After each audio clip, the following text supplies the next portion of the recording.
তাকবীর, আল্লাহু আকবার। এই মুহূর্তে দরকার কোরআন সুন্নাহর সরকার। এই মুহূর্তে দরকার কোরআন সুন্নাহর সরকার। বাংলাদেশের রাষ্ট্রীয় আইন কোরআনের চাই, কোরআনের চাই। কোরআন সুন্নাহর বাহিরে অন্য আইন মানি না, কোরআন সুন্নাহর বাহিরে চলবো না, চলবো না। আমরা দয়াল নবীর সেনা, কোনো বাধাই ভয় করব না। এই মুহূর্তে দরকার কোরআন সুন্নাহর সরকার। আর বাংলাদেশের রাষ্ট্রীয় আইন কোরআন ও সুন্নাহর হলেই দেশে শান্তি আসবে, এছাড়া শান্তির কোনো পথ নাই। তাই আমরা বাংলাদেশ উম্মতে মুহাম্মাদি দল, নবী মুহাম্মদ সাল্লাল্লাহু আলাইহি সাল্লামের অনুসারীদের দল বাংলাদেশের রাজপথে নেমেছি বাংলাদেশের রাষ্ট্রীয় কোরআন এবং সুন্নাহর করার জন্য। তাই সারা বাংলাদেশের শহর বন্দর গ্রামগঞ্জের সকল ইমানদার মুসলমান আল্লাহর কোরআনের পক্ষে জেগে ওঠেন আর একবার। উহুদ বদরের হাতিয়ার জেগে ওঠেন আর একবার। নারায়ণ তাকবীর, আল্লাহু আকবার। এই মুহূর্তে দরকার কোরআন সুন্নাহর সরকার। এই মুহূর্তে দরকার কোরআন সুন্নাহর সরকার। বাংলাদেশের রাষ্ট্রীয় আইন কোরআন সুন্নাহর হলেই দেশে শান্তি আসবে, এছাড়া শান্তির কোনো পথ নাই।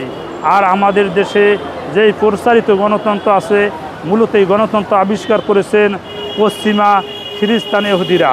1863 সালে আব্রাহাম লিঙ্কন এই গণতন্ত্র প্রতিষ্ঠিত করে।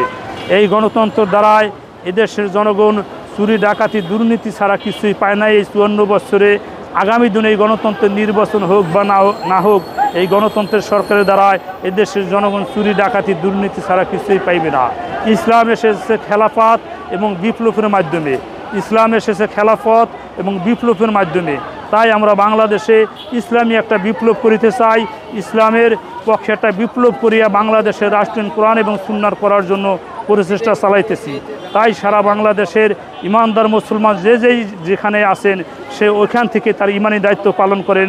আল্লাহর কোরআনের পক্ষে স্লোগান দেন, বজ্রকণ্ঠে আওয়াজ তুলুন, নারায়ণ তাকবীর, আল্লাহু আকবার। এই মুহূর্তে দরকার কোরআন সুন্নাহর সরকার। বাংলাদেশের রাষ্ট্রীয় আইন কোরআনের চাই, কোরআনের চাই। কোরআন সুন্নাহর বাহিরে অন্য আইন মানি না, কোরআন সুন্নাহর বাহিরে চলবো না, চলবো না। এই মুহূর্তে দরকার কোরআন সুন্নাহর সরকার। আর বাংলাদেশের রাষ্ট্রীয় আইন কোরআন সুন্নাহর হলেই দেশে শান্তি আসবে, এছাড়া শান্তির কোনো পথ নাই। এই বলে আমি আমার কথা শুনব। কোরআনের ভিতরে যে রাষ্ট্রীয় আইন কোরআন সুন্নাহ হলে কোরআনের ভিতরে 500 আয়াত আছে আদেশপূর্ণ আয়াত, 500 আয়াত আছে নিষেধপূর্ণ আয়াত। এগুলো যদি রাষ্ট্রীয় আইন কোরআন সুন্নাহর বাস্তবায়ন হলে সমস্ত কিছুই বাস্তবায়ন হইব। ইসলামী শরীয়ত আইন বাস্তবায়ন হলে সমস্ত একেবারে শহর বন্দর গ্রামগঞ্জে প্রতিটা মানুষের শান্তি পাইব। কারণ আল্লাহ মানুষ সৃষ্টি করেছেন, একটা বিধান দিয়ে দিচ্ছেন, সৃষ্টি যার আইন চলবো তার। এই মানুষ রচিত আইনে কোনো শান্তি আসতে পারে না, কারণ মানুষ রচিত আইনটা হচ্ছে শয়তানের কারুকার্য, বিলকিবাজি, ধোঁকাবাজি, আর কিছুই না। একটা মানুষ জীবন যাপন, দুনিয়ায় শান্তি, আখিরাতে মুক্তির পথ একমাত্র কোরআনে দেখাইতে পারে, এছাড়া আর কোনো কিছু দেখাইতে পারে না। কোরআনের নিয়ম অনুযায়ী দেখেন, বাংলাদেশে যদি কোরআন রাষ্ট্রীয় কোরআন সুন্নাহ হইতো, বাংলাদেশে যে চুরি ডাকাতি দুর্নীতি হইতেছে, আল্লাহ পাক পবিত্র কালাম পাকে বলেন, আর সারিকু আর সারিকতু ফাক্তা আইদিয়া হুমা জাদাম বিমা কাসাবা নাকালাম মিনাল্লাহ। যদি কোনো পুরুষ, যদি কোনো নারী চুরি করে, তোমরা তাদের হাত কেটে দাও, তাদের কৃতিকর্মের সাজা হিসেবে। আমি আল্লাহর নির্দেশ, অর্ডার। যদি বাংলাদেশের 10টা মন্ত্রী ম্যাজিস্ট্রেট এমপি মন্ত্রীর এরা যে দুর্নীতি করছে, তাদের হাত কেটে হয়তো আল্লাহর কোরআনের বিধান মোতাবেক, তাহলে হাজার হাজার চোর ডাকাত দুর্নীতিবাজ ভালো হয়ে যেত। আজ বাংলাদেশের শুরু থেকে শেষ পর্যন্ত, চৌকিদার থেকে একেবারে ম্যাজিস্ট্রেট পর্যন্ত সব জায়গায় দুর্নীতি দেখেন, সব জায়গায় দুর্নীতি, পদে পদে, প্রশাসন কোন, হাসপাতাল কোন, সব জায়গায়। আপনার একটা দলিল মিটিশন করতে সরকারি রেট 1170 টাকা। আমি আমাদের শরীয়তপুরে গেছি, টাকা চাই 8000 টাকা। বললাম এত টাকা চান কেন, সরকারি রেট করার কিছু নাই।